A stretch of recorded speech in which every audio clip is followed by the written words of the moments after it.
Hi everyone, welcome back to Pythonic Pioneer. Today we'll be reading about connected components in graphs. This is the part 4 of our revision series, so if you haven't watched the previous parts, I suggest watching those before you watch this video.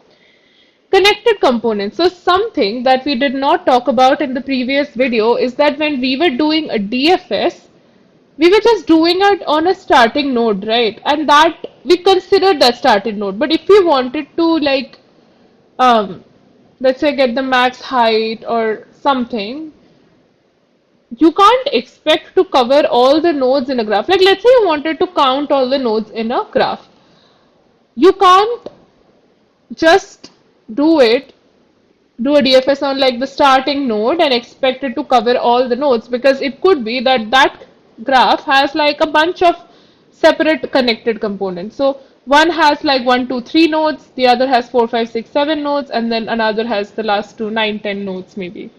So you'll have to do a DFS starting from each node in the graph and also keep a count like of how many connected components are there in case you wanted to count how many of these clusters of nodes are there.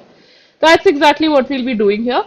So connected components in a graph are typically found using depth first search or breadth first search algorithm due to their nature of exploring and identifying connected regions. The recursive implementation using DFS is more common and straightforward. Here's how you can find connected components in a graph using DFS recursively.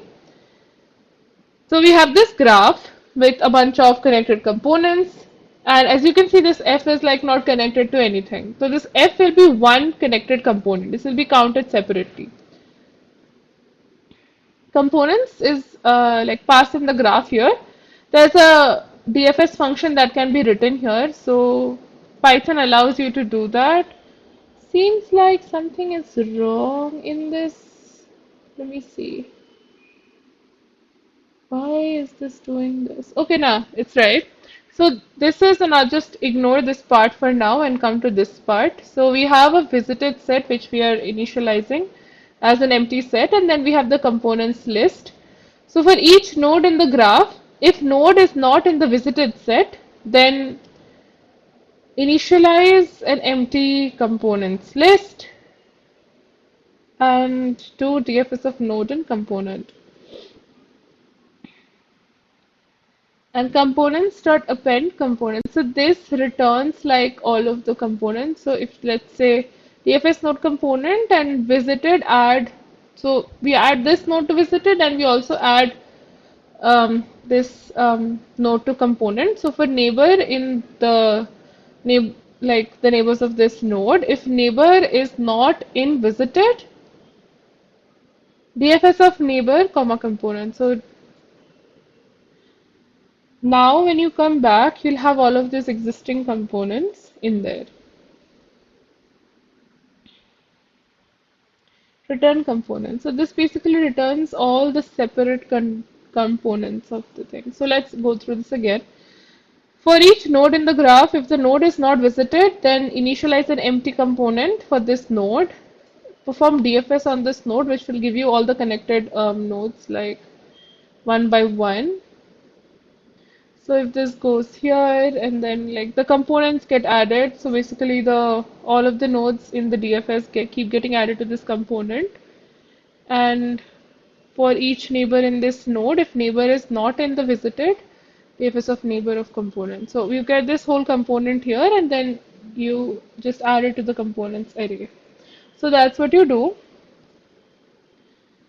That was pretty simple. So in this code, we use a recursive DFS function to explore connected components, and we keep track of visited nodes to avoid revisiting them. The components list stores the found connected components as lists of vertices, as I had mentioned. This code assumes an undirected graph where edges connect nodes bidirectionally. If you have a directed graph and want to find strongly connected components, a more complex algorithm like Kosaraju's algorithm or Tarjan's algorithm is needed. So that was only for the case when the graph is not directed. Very, very, very important. So whenever the graph is not directed, that's when you can use this DFS. If your graph was directional, then you need to use the Kosa-Raj's algorithm. Kosa-Raj's algorithm is used to find strongly connected components in a directed graph. Kosa-Raj's algorithm is a way to find clusters of connected points in a directed graph. Imagine the points as cities and the directed edges as one-way roads between them. So let's say the points are cities and the directed edges are like one-way roads between them. The goal is to identify groups of cities where you can reach any city from another within the same group, but you can't get from one group to another, not even easily. The algorithm works in two steps. First, it figures out a special order to visit the cities, sort of like planning the best route to visit them all. Then it flips all the roads' directions and follows a new order to find the groups. When it travels from one city to another, it keeps going until it can't reach any more new cities in that group. This helps find the clusters where you can't easily move between them, even if there are roads. The algorithm is like solving a puzzle to uncover hidden patterns in the graph. Here's how you can implement it in Python. So from collections, import default dict, initialize the graph as the default dict of list, which is our adjacency list, and have a list of vertices v. There's a function to add edge between u and v, which is directional. There's a function for DFS with the vertices and stack. So this is the iterative DFS. It stores the visited, it has a visited array, which is a simple one, and initially that visited of the starting vertex will be true. For I in self.graph of v, that is all the neighbors of this graph's node. If it is not visited, then just, oh, this is not iterative, it seems like it's recursive. That's great. So DFS of I in the stack. What is the stack?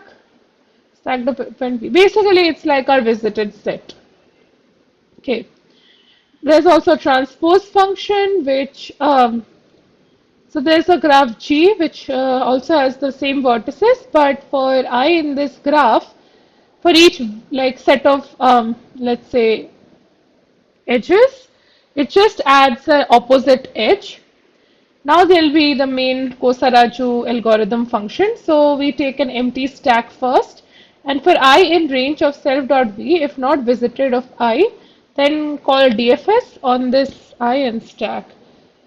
Right, so what does this do? What does this want to do? There's a DFS on this whole thing. That's fine.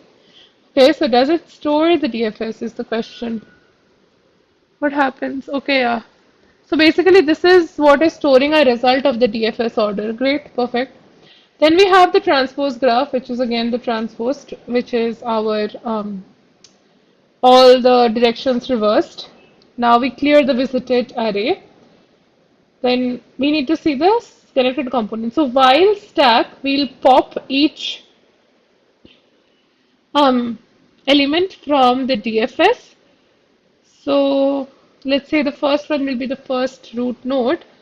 If not visited that vertex, then get that component and get all the connected components connected to that one edge in that transposed graph. So this is how you get all the components of this directed graph.